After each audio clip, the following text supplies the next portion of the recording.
Hello and welcome back to Space Engineers. In today's video, we're looking at another very impressive mod. Now this one you may have already seen on the Steam Workshop page, and it is called Rendering Improved. And this mod changes the whole way the game looks, and for some unknown reason, improves performance.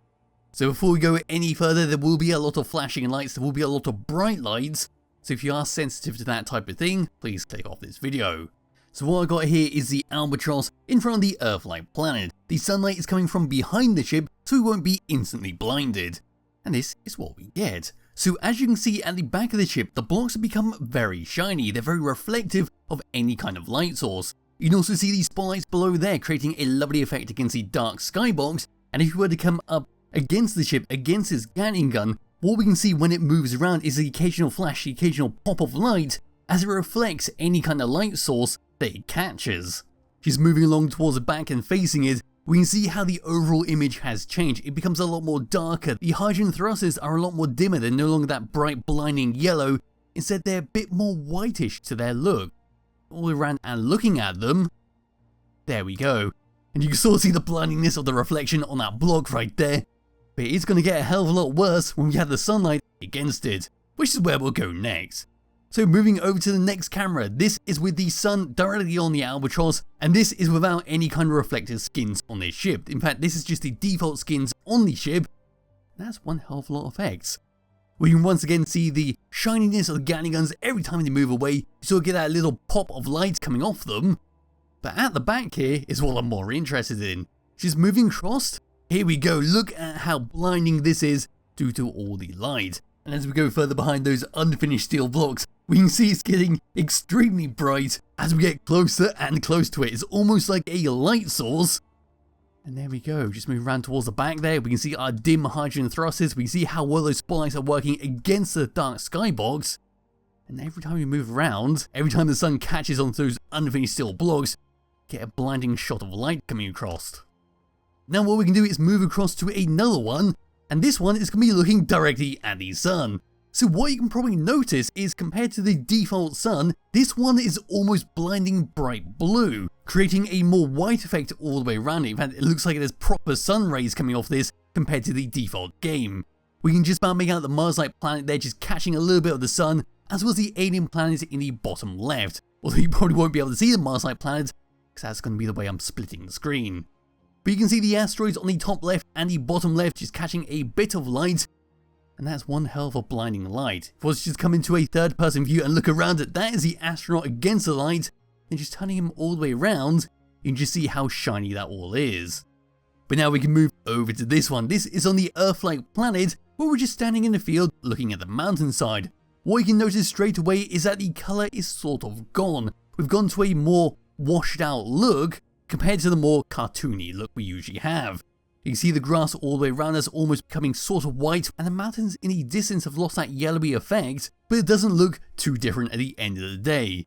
Up next we then move across to the alien planet, where we're going to be looking at the green ground, which usually has some kind of reflection to it. Anyway, it's very slimy looking, very shiny looking, but there we go, we can see quite a difference. And it does look nice. I actually quite like this, but there are some environments that do look better in the standard colouring, but this one looks nice. It looks very slimy, even more slimier than normal. And if we were to just move around and look down, there we go, it's very blinding to look down when the sunlight is right above you. Just moving around, in fact we'll start walking. There we go, look at that. Extremely slimy looking, and looks even more alien than normal. Then moving over back to the Earth-like planet, and back to the solar collector from the previous video. So what I've done here is painted the blocks white in a retro future skin. And one thing you're going to notice straight away is that the skin has a reflection in it, just reflecting the environment behind me. If I was to move all the way up to it, look at that. Oh god, that is extremely blinding there. Let me try and move away from that. Look at that. It's like a mirror looking straight behind me. Of course it's not going to copy the character. Oh my god.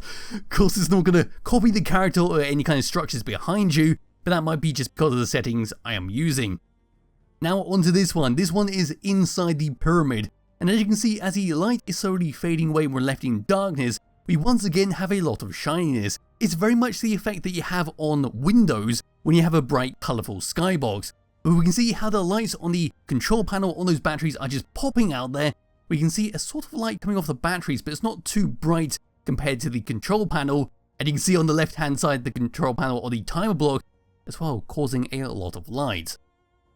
So what we got here is a poor old truck which I slapped the Sci-fi Skin onto. Like I was talking about in the pyramid, certain skins and certain blocks that produce light can be very overbearing when the light is directly on them or if you're in a dark area. This is no different. As you can see, the patterns on the Sci-fi Skin are losing a lot of detail due to the sheer brightness of this. But if you were to get a bit closer after a short delay, it becomes extremely hard to see it, but it will start to fade and it will become a lot easier to spot, though I might need to move the character just a little bit. There we go, we now see all the detail in all of its glory, but it's still very bright and still very overbearing. If you were to move away from it like so, we can see it properly like how it's supposed to look, but it's only when the light catches it does it become a problem. So that's that for a small comparison of the base game and this mod. One final thing to do before I end this video is take a look at a modded planet Cascadia, because it does have a rather sparkly effect to its weather, and it should look rather magical with this mod enabled. So here I am standing in a purpley field at night, and as you can see the lights from the suit are rather blinding. Turning around, that is the Earth-like planet all the way up there with its moon.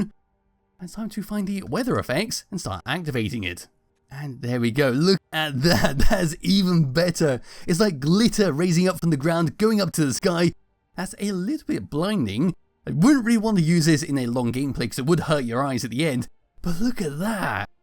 That's absolutely incredible, and the whole reason why I added this planet into the mod menu, just so I could see this with the rendering improved mod. But anyway, that's pretty much it for what the rendering improved mod has to offer. It's better for you to download and check out yourself because there is a lot of stuff to cover. It does just make a lot of lights very bright, very blinding, and does create a nice effect all the way around on different planets and different times of day.